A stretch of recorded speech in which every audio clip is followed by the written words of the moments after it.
मुक्त्वा ततो राजन् महायोगीश्वरो हरिः दर्शयामास पार्थाय పరమం రూపమైశ్వరం. భగవంతుడికి ఏ విధంగా భక్తుడికి దివ్యనేత్రాన్ని ఇస్తారు అంటే, అనన్య భక్తితో తను సేవించిన వారికి, ధ్యానించిన వారికి, దైవగుణములు కలవారికి ఇస్తారు. దైవగుణములు అనగానేమి? దయా, ఓర్పు, సహనం, క్షమ, ఇవన్నీ ప్రతి మనిషిలో భగవంతుడిని చూస్తూ సేవ చేసే గుణము ఉన్నవారికి ఈ జ్ఞాననేత్రాన్ని ఇస్తారు భగవంతుడు వరంగా.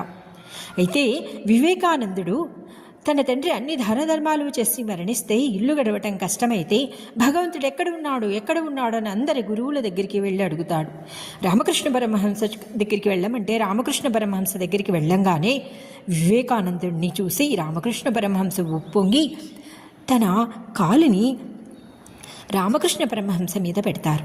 అప్పుడు ఆ వివేకానందుడికి జ్ఞానము కలిగి ఆ తపశ్శక్తి కాలులో నుంచి వివేకానందుడిలోకి ప్రవేశించి 3 గంటల పాటు ధ్యానంలో ఉండిపోయి అమ్మవారి సాక్షాత్కారం కలుగుతుంది.